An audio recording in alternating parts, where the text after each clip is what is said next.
दोस्तों, बिहार विधानसभा के चुनाव के नतीजों के बाद उत्तर प्रदेश के बहुजन राजनीति में बड़ा धमाका होने वाला है। और उत्तर प्रदेश के बहुजन राजनीति के दो जो बड़े चेहरे हैं जिनमें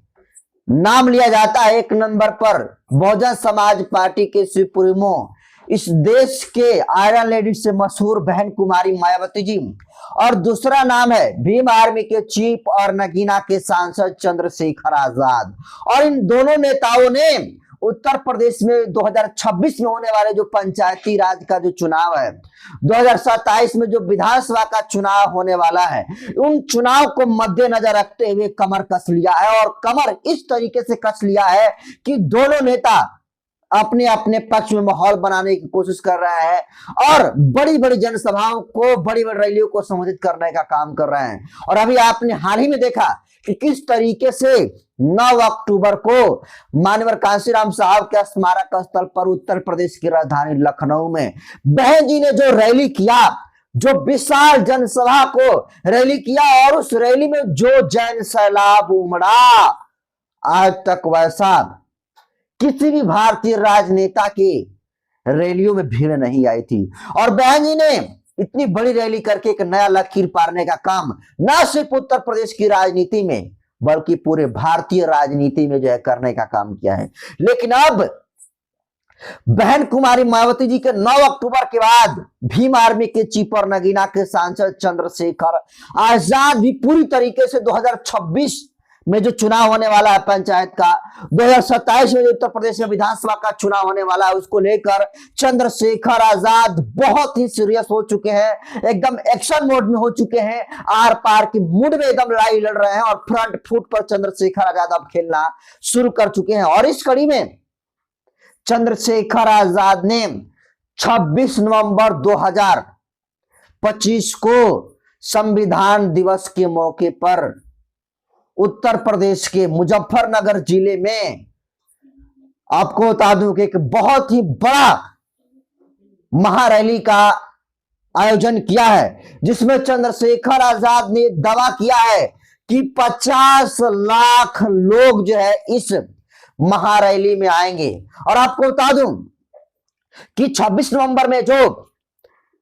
चंद्रशेखर आजाद की महारैली होने वाली है, जो कि जीआईसी ग्राउंड राजकीय इंटर कॉलेज मुजफ्फरपुर नगर के प्रोग्राम में होने वाला है, और नाम दिया जा रहा है कि संवैधानिक अधिकार बचाओ भाईचारा बनाओ, इस रैली का नाम दिया गया है। और इस संविधान दिवस के मौके पर चंद्रशेखर ने, आपको बता दूं कि 3 मंडलों के लोगों को वहां पर बुलाने का काम किया है, जिसमें मुजफ्फरनगर आएंगे, पश्चिमी उत्तर प्रदेश में आप पकड़ लीजिए सहारनपुर, बिजनौर, ये तमाम ऐसे जिलों के लोग, मेरठ के लोग जो है यहाँ के लोग आएंगे। लेकिन चंद्रशेखर आजाद का जिस तरीके से 26 नवंबर को लेकर जो रैली का प्रचार प्रसार हम सोशल मीडिया पर देख रहे हैं, जैसे प्रचार हमने बहन कुमारी मायावती जी को 9 अक्टूबर को लेकर देखा था, उसी तरीके से प्रचार चंद्रशेखर आजाद 26 नवंबर को संविधान दिवस के मौके पर जो है कर रहे हैं। क्योंकि आप बता दूं कि तमाम जो पश्चिम उत्तर प्रदेश की जो दो दीवार है, जो बहुजन समाज के लोगों की दीवार है, उन तमाम दीवारों पर एकदम पूरा एकदम नीला कलर से रंगा हुआ है और उस पर लिखा है जय भीम, जय संविधान, जय भारत, मिशन 2026-2027, आजाद समाज पार्टी कांशीराम, चलो मुजफ्फरनगर, 26 नवंबर 2025। तो ये तमाम लोग जो है दीवार पर जो है परमानेंट पेंटिंग कर रहे हैं और परमानेंट पेंटिंग करके जो है लोगों से आह्वान कर रहे हैं कि आप 26 नवंबर को मुजफ्फरनगर में जीआईसी ग्राउंड में आने का काम करें और संवैधानिक अधिकार पर जो हमला हो रहा है उसको बचाने का काम करें, चंद्रशेखर आजाद के हाथों को मजबूत करने का काम करें। और समझिए कि चंद्रशेखर आजाद ने तो मीडिया में बयान दिया और कहा है कि 50 लाख लोग आएंगे। भाई साहब, अगर 50 लाख लोग आ गए तो मैं इस बात को दावे के साथ कह सकता हूं कि जो 9 अक्टूबर की रैली हुई थी, उस रैली का भी नया रिकॉर्ड चंद्रशेखर आजाद तोड़ देंगे। और अगर 50 लाख लोग आते हैं तो, लेकिन 50 लाख लोग आएंगे नहीं, तो फिर कितने आएंगे? तो कम से कम अगर जिस तरीके से प्रचार प्रसार हो रहा है, कितना भी कम लोग आएंगे तो आप 15 से 20 लाख लोग जो है मानकर चले। फिर भी आप समझिए कि 15 से 20 लाख लोगों का एक जन समूह होता है, एक जैन सैलाब होता है, ये लोग आप आंधी कह सकते हैं होता है। और आप समझ रहे हैं, जो जीआईसी ग्राउंड है आज तक कोई नेता नहीं भरा है, लेकिन आज पहले कोई चंद्रशेखर नेता होंगे जो 26 नवंबर में इस ग्राउंड को भरने का काम करेंगे। और ये सब कुछ किस लिए किया जा रहा है? ये सब कुछ इसलिए किया जा रहा है क्योंकि जो 2025 के बिहार विधानसभा के चुनाव में जो गलती तेजस्वी यादव ने किया, जो गलती राहुल गांधी ने किया, जो गलती मुकेश सहनी ने किया, वो गलती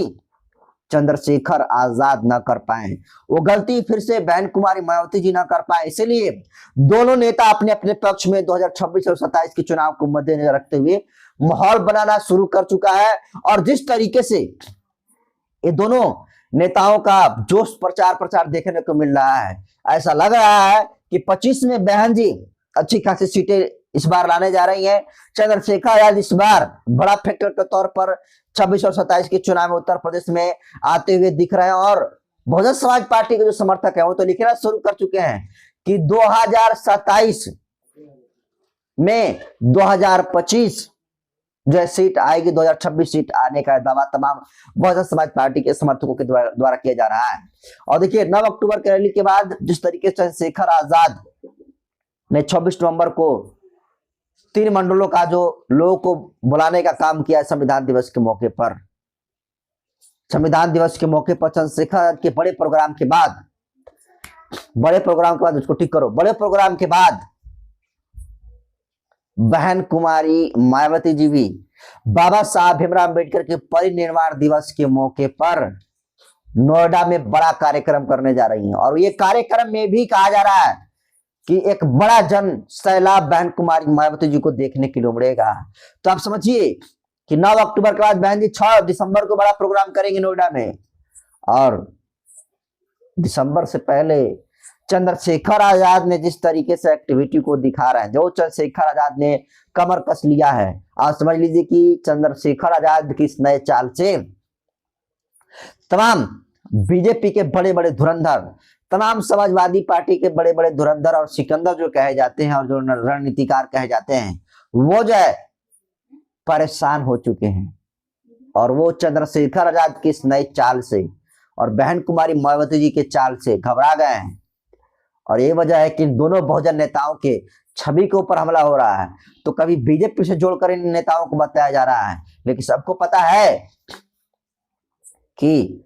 आज कोई बीजेपी से कोई सवाल खड़ा कर रहा है तो बहन कुमारी मायावती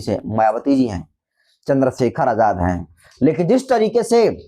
बहन कुमारी मायावती जी के रैली में जन समर्थन आ रहा है, जो चंद्रशेखर आजाद दावा कर रहे हैं कि 50 लाख लोग आएंगे, तो आप समझिए कि नहीं पर 20 लाख लोग अगर भी चंद्रशेखर आजाद की उस रैली में चले गए तो एक नया लकीर चंद्रशेखर आजाद न सिर्फ उत्तर प्रदेश की बल्कि पूरे भारतीय राजनीति में खींचने का काम करेंगे। और उस लकीर को कोई दूसरा छोटा नहीं करने वाला आदमी। तो आप सीधे तौर पर समझ लीजिए कि जो जन सलाब, जो जन समर्थन चुनाव से पहले बहन जी को मिल रहा है, चंद्रशेखर आजाद को मिल रहा है, ये अगर ये अलग अलग लड़ते हैं तो नुकसान एक दूसरे का होगा। लेकिन भाई साहब अगर ये दोनों साथ आ गए तो आप एक बात गांठ बांध कर चलिए कि बहन कुमारी मायावती जी को मुख्यमंत्री बनने से कोई नहीं रोक सकता है, चंद्रशेखर आजाद को उप मुख्यमंत्री बनने से कोई नहीं रोक सकता है। लेकिन अगर ये दोनों चुनाव अलग अलग लड़ते हैं तो भले ही इनके रैली में जन समूह हुआ है, जन सलाब उमड़े, 50 लाख नहीं 60, 70, 80 लाख लोग आ जाएं, लेकिन फिर भी राजनीतिक सफलता सामूहिक रूप से नहीं मिल पाएगी। इसलिए समय रहते हुए इन दोनों नेताओं को चेतने की जरूरत है और साथ आने की जरूरत है। बहन जी ने जिस तरीके से उत्तर प्रदेश में 4-4 बार मुख्यमंत्री रहकर कमान संभाल कर काम जो करने का किया है, आज तक बहन जी का भी नाम रिकॉर्ड है कि आज तक वैसा कोई काम नहीं कर सका। लेकिन बहन जी ने जो एक्टिविटी किया और जो चंद्रशेखर आजाद एक्टिविटी कर रहे हैं, आज युवाओं के दिलों में निश्चित तौर पर चंद्रशेखर आजाद ने जगह बनाया और उसको कोई नजरअंदाज नहीं कर सकता है। इसलिए अगर युवाओं का वोट पड़ेगा, बच्चे बुजुर्ग महिलाओं का और बुजुर्गों का वोट पड़ेगा, तो समझिए कि बहुजन समाज के लोग न सिर्फ उत्तर प्रदेश में बल्कि पूरे देश में हुक्मरान बनने जा रहे हैं। लेकिन तभी संभव होगा जब चंद्रशेखर आजाद और बहन जी एक साथ आएंगे। मत करें किसी एनडीए से अलायंस, महागठबंधन से अलायंस।